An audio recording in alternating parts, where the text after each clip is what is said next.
All right, welcome to Afternoon Art Club for first through third graders. I'm Miss Kim, and today we're going to be finishing up our landscape collages. So we are making a mixed media landscape, and we are going to be taking the papers that we started last time. So last class, we talked about adding crayon to your paper and then painting over it. We got some little strips. You can see some of these strips I've made. Some of them I made during class, but some of them I finished up over the last couple weeks. So I've got a bunch of papers here. I'm going to show you what I've got, and I really have more than I need for this project, but I thought it would be good to show you how we have lots of options that we can choose from when we're making this landscape painting or mixed media landscape artwork. So let's just jump right in and go ahead and get started working on assembling our artwork. So I'm going to go ahead and share my desktop screen with you so you can see what's happening on my desktop. Let me go ahead and get that going.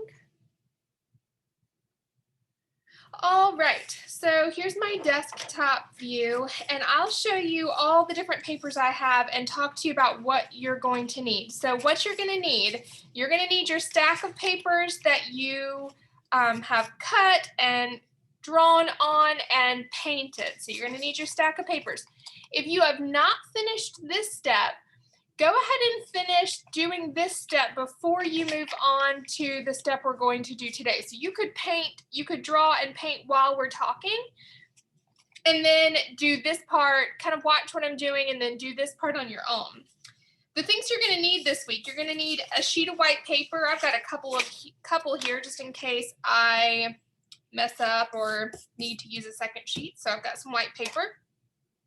You might need some scissors, and you're going to need a glue stick and your stack of papers. So these are all the things that you're going to need for our class today. Now, last time, a couple of weeks ago in our class, we talked a little bit about landscapes, and we talked about how a landscape has a foreground, a middle ground, and a background. And we looked at some different examples in the museum's art collections, and we identified the foreground, or the things that are the closest to us. Oftentimes those are down at the bottom of the paper. The middle ground, which is usually kind of in the middle of the paper, and they're the things sort of not close to us, but also not that far away from us. And then the background, which is most often the highest thing on the paper. It's usually near the top of the paper, and that's the area that's the farthest away from us. So we're going to use our papers that we have created, and I'll show you what I have here in just a second, but we're going to use our papers that we've created to create a pattern or create a landscape with foreground, middle ground, and background. I'm going to show you how to do some tearing of your paper to create texture. And I'm also going to show you how you can cut your paper. So you can choose to cut it or tear it to add it to your paper. But we are going to create foreground, middle ground, and background in our landscape right here. I am just pulling up, excuse me, I wanted to pull up the chat box. So don't forget, if you have questions, just stick them in the chat box. And let's get started. So here's all the papers that I have created. Excuse me, whew, sneezed. All right, so I've got this brown one that has vertical, like zigzag lines and vertical lines and horizontal lines. I have this blue one with wavy lines. It's got lots of different colors of blue. Here's one that's green that has little flowers. I did this one in class last time with swirly lines with blue and green paint. Those are all my larger pieces of paper. So those are my 4 large pieces. And then my smaller strips, I have a green one with green and yellow lines. Kind of a grayish blue. It kind of looks purple on the screen, but it's more kind of gray blue in person with diagonal lines. This one I used a white crayon and then painted blue over the top to get these kind of flowery, swirly type designs. So you can see lots and lots of different patterns that I have to choose from. So all of these were made with crayon, drawing with crayon, and then painting over that with watercolor paint. And we talked a little bit about that last time, about how how the wax in the crayon resists or pushes away the watercolor paint. And so even though this green is a darker color than the yellow of the flower, the paint won't stick to that crayon. It's a little hard to see, but the paint just does not stick to the crayon. Okay, so let's go ahead and start building our landscape. Now, when I do this, I'm just going to start with one sheet of paper. When I do this, I like to start with whatever is going to be at the very, very top first and work my way down. And the reason I like to do that is because our eyes kind of see things, and our brain sort of determines how close something is by looking at clues. And one of those clues is when things are overlapping. So if I have one thing on top of another thing, if this is in front, you can tell that this is closer because it's on top of something else, right? So you can tell this hand is closer than this one because this one's on top. Now, the same is true of our landscape. So if we start at the very top in the background, and then we put something on top of that, and on top of that, and on top of that, we want the thing that's on top to be the thing that's closest to us. That's a lot of words, so you might just kind of have to see it if that's confusing. But I'm going to start with putting something up here, and I want my sky to be at the very, very top because I'm going to have sky peeking through. And I think I'm going to choose this piece of paper for my sky because these kind of look like puffy clouds. So I'm just going to glue this one down just like it is. Just this strip of paper, just like it is, I'm going to glue this down at the very, very top of my paper. So I'm going to flip my paper strip over.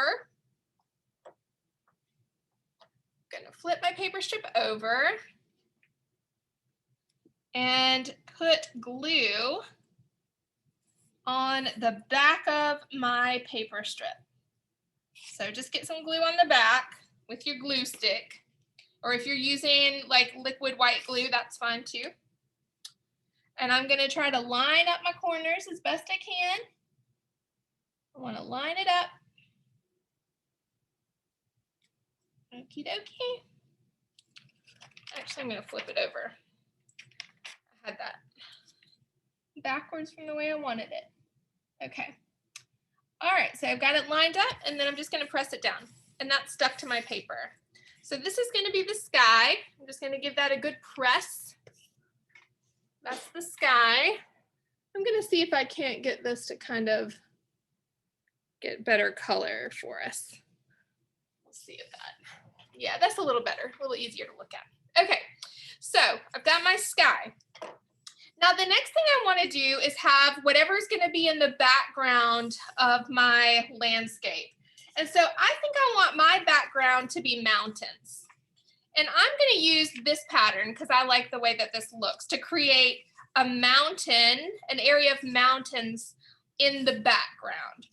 So let me show you what I'm going to do. I could very easily cut out some sort of zigzags. I could even follow this line right here to cut out my mountains. But mountains aren't necessarily straight up and down lines. So I'm actually going to tear my paper. Now I want you to watch how I do this. I'm going to take my paper and I'm going to start at one end, and I want to kind of create just a natural kind of zigzaggy mountain look. So I'm just going to start tearing my paper a little bit like that. You can see I've torn it to go up, and then I want it to go down, then maybe back up. Maybe this is a second mountain. And I'm holding both places. I'm not just ripping fast. I'm holding my paper where I want it to be. because I don't want to tear it more than I really want it to tear. I don't want a big tear down this way. I want to make sure that I really like the way it's tearing. So I'm gonna keep going with this all the way across. And now I've kind of created a little mountainscape. And if you have some white paper, that almost looks like a little bit of snow on the mountain, doesn't it? So I don't ever mind that. Now, when I glue this down, I want to make sure that I cover up this line between where my sky strip of paper is and the white paper. If I glue it right here, I'll see this white area, and I don't want that. So I have to scoot it up to where I can't see any white paper back behind it. I only see the sky. You with me? All right, so now I've got my mountain. I'm gonna go ahead and add glue to the back of that. Add some glue to my mountain area.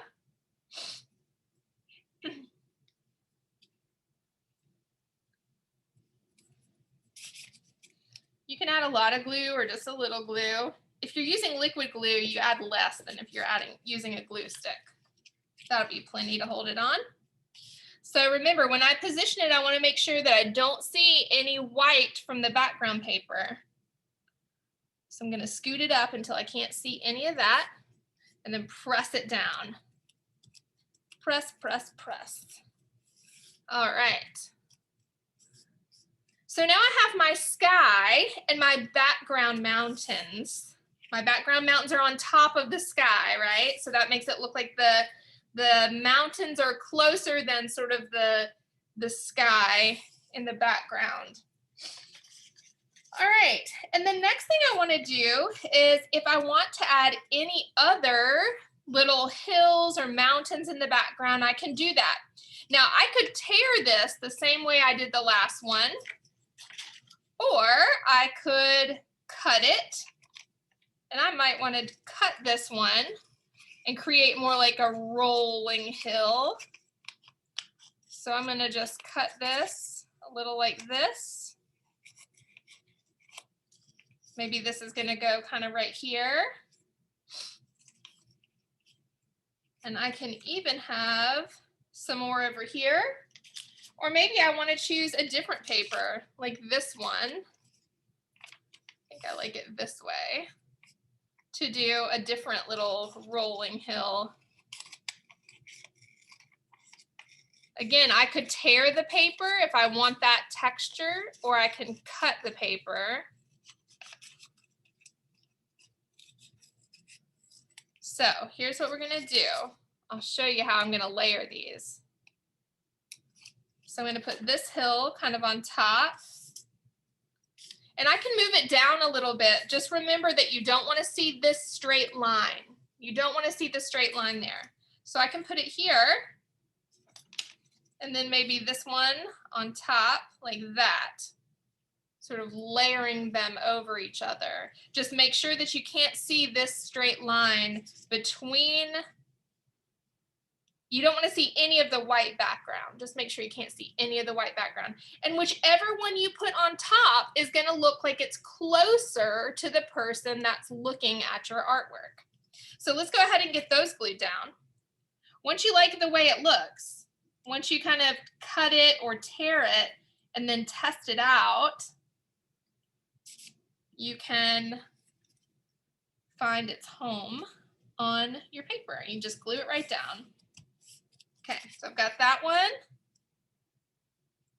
I'm actually going to move this one up just a little bit because I don't want to see this area right there.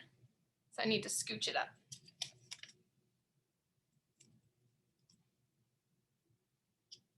All right.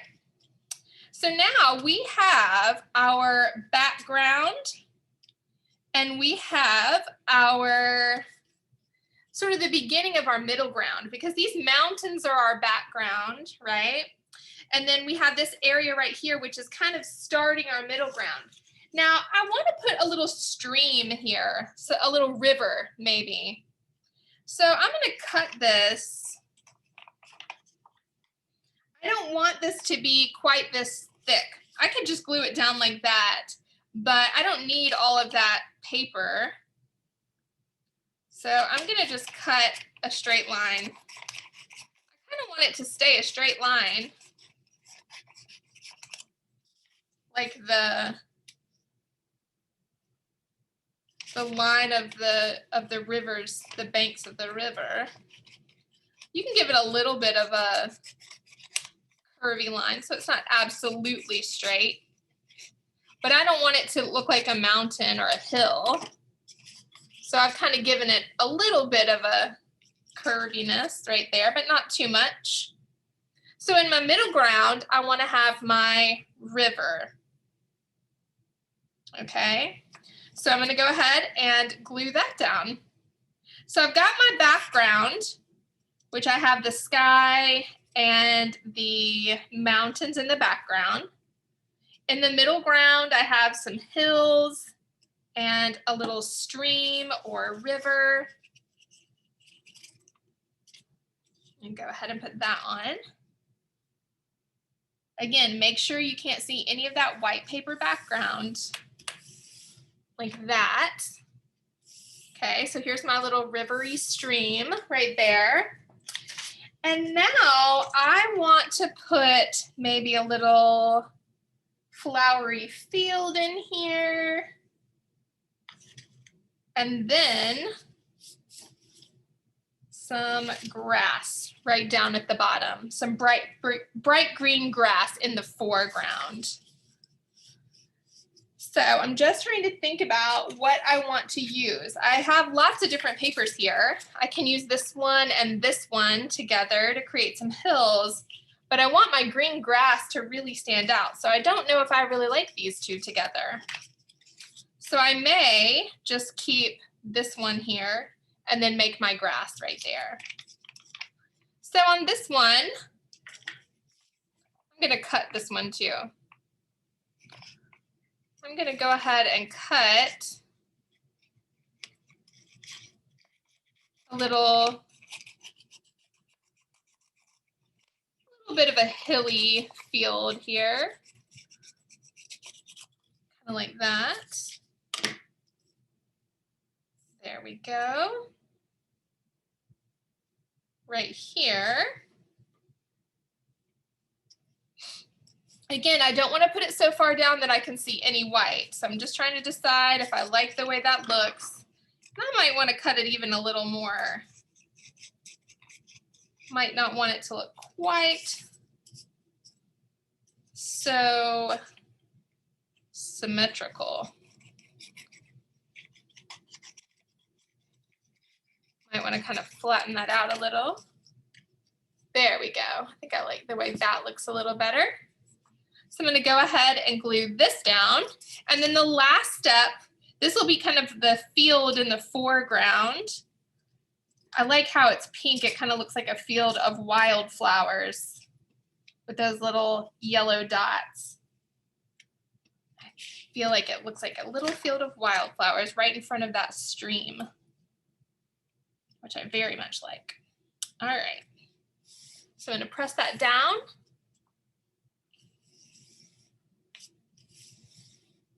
Okay. And last, we're going to add some bright green grass right down here at the bottom. And I'm going to tear this part again. Remember, we tore our edge up here to give a really good kind of mountainy look. I'm going to do the same thing with the grass, except for I'm going to try to make it a little more spiky. And I'm just kind of carefully tearing, pulling the paper the way I want it to go. It doesn't all have to look exactly the same. You're going to have some taller blades of grass and some shorter blades of grass.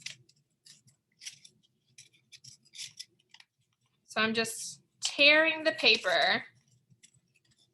I like the way that this gives a nice texture. And I like that the tears are not, I can't really control them completely. So they don't look like I cut it out. It looks a little less controlled than something that was cut out. I'm just tearing it a little bit at a time. I'm not trying to tear too fast, but I'm just trying to create a nice sort of grassy edge down here at the bottom. Some of the tears are bigger than others. And if you have too many tall tears, we can always go back in and kind of tear some of those off even. Just slowly tearing my paper. I'm not going too fast.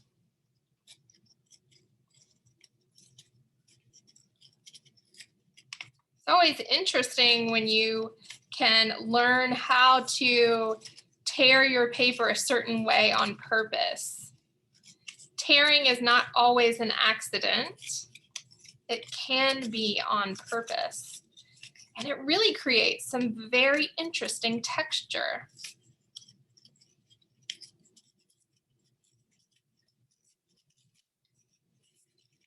Okay, so I've done a little tearing here. I think I have too many really tall bits right here, so I'm going to tear some of these off actually, so that it looks a little bit more like just a few sticking up and not everything. There, I kind of like the way that looks better. And I'm going to position this at the bottom of my paper. Make sure I can't see any of that white background. And I can glue it down. Now, you could also add some other things to your foreground. For example, maybe you would like to have a tree in your artwork. So maybe we could take something like a paper like this one and sort of cut out a tree chunk.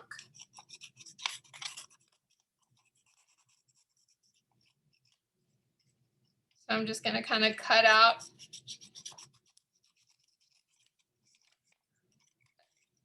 a tree trunk here. Maybe this could be a branch. These scraps could all be tree branches. And if you want to do something like this, you might want to put this in first before you put in your grass, because then your grass can kind of overlap that a little bit. You see? So let's see if I can create sort of a tree. I'm going to have a flowering tree with this flowery paper.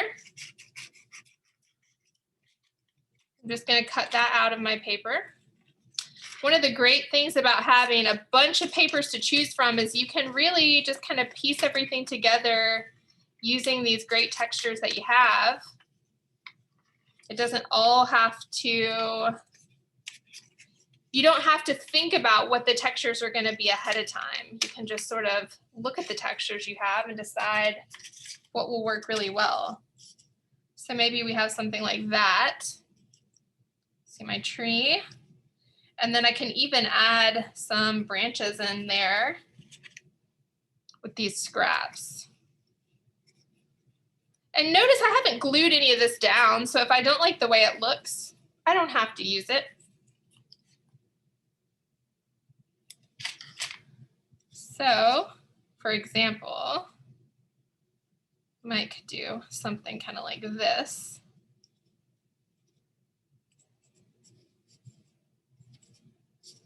Turn it around. You can keep playing with the pieces to see what you think looks best. So maybe a tree branch that goes this way, like that. And I might want one more little branch in there.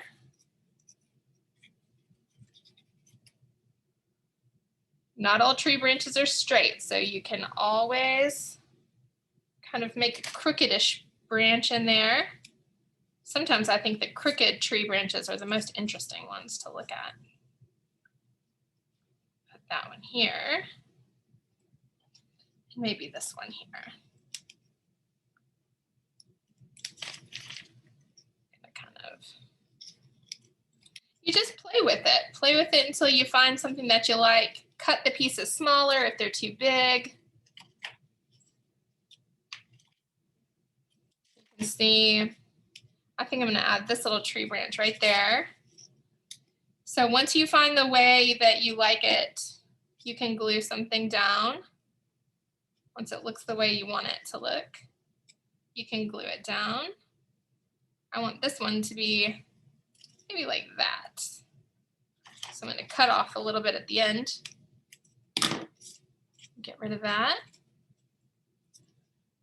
You could add any details you want. So the tree is going to be pretty large. It's going to be a part of my foreground.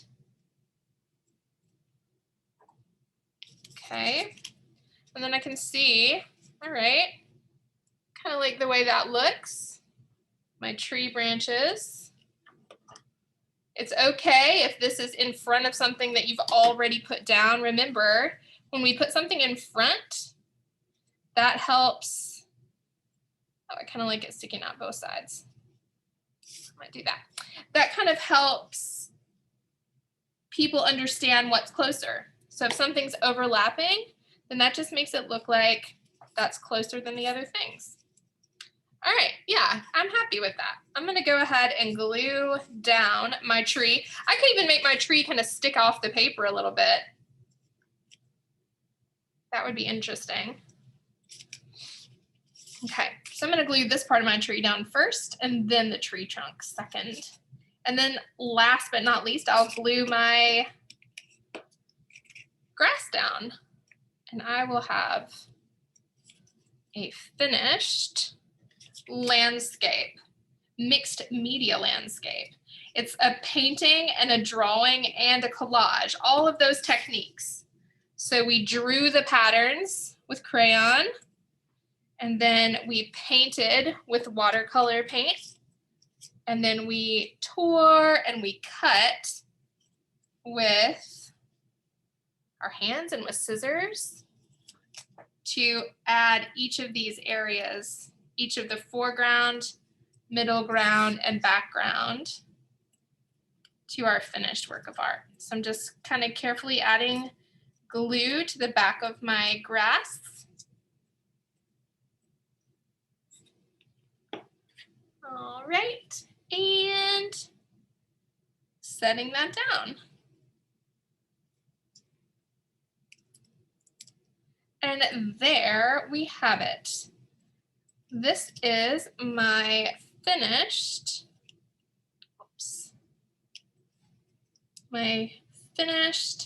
mixed media landscape artwork.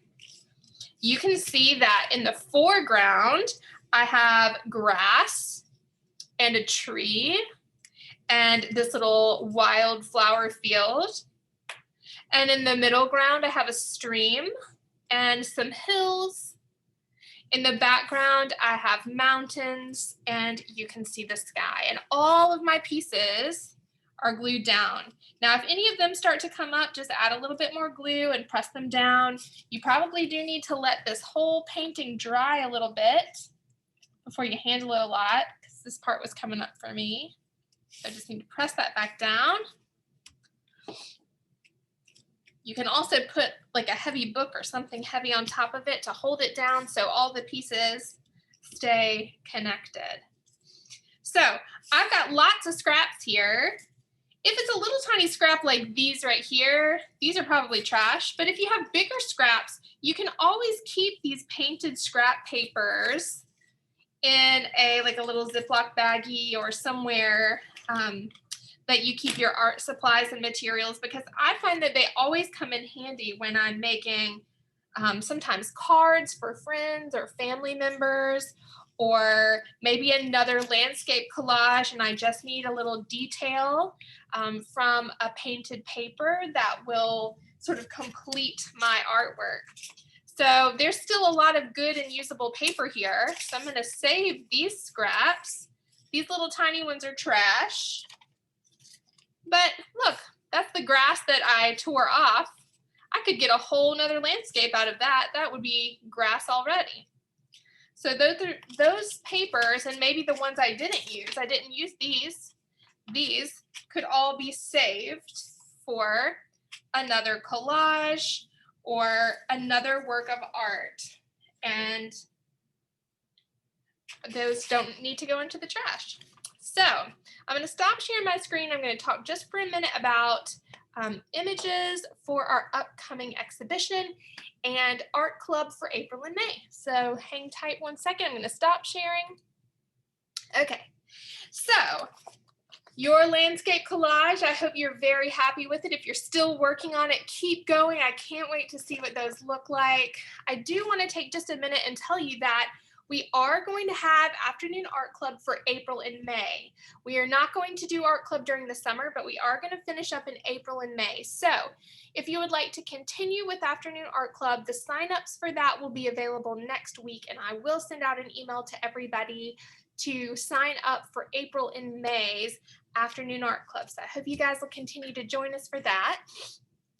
So we'll have 2 more months, but for the months of January, March, and April, January, February, March, I just completely skipped February. January, February, and March, we are going to have an exhibition of your work. So I need you to send me images of your artwork. That means that you send me a photograph of your fish sculpture that we did in January, your paper sculpture that we did in February, and your finished landscape mixed media that we finished up for March. So your fish sculpture, your paper sculpture, and your landscape mixed media artwork. Now, you can take photographs of those, just like cell phone photos work great for that. Please do try to make sure that you take those photographs on just a solid background. So on a table with nothing else around. It's easiest for us to add those into the exhibition if you don't have anything else in the picture except for your artwork. So try to get that. You can email them to me. My email address, I send you guys an email weekly, but my email address is FLOMUS_EDU@me.com. So I send emails to your parents every single week or every single time we have class. So they should have my email address, but make sure to get those pictures sent over.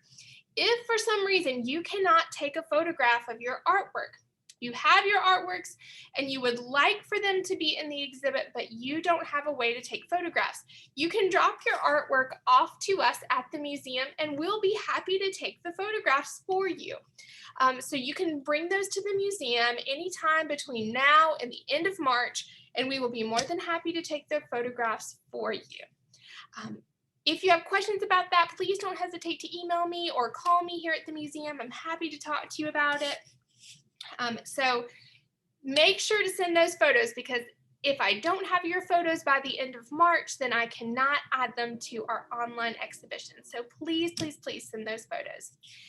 If you have any other questions, I'm here to answer them. If you're watching live, once I stop the recording, I'll give you a chance to ask questions. And if you are watching via video, you can send me a message and I'll be more than happy to answer any questions you have. I hope you guys have enjoyed Afternoon Art Club for March. I hope you've enjoyed making a textured mixed media landscape. And I look forward to seeing you next time.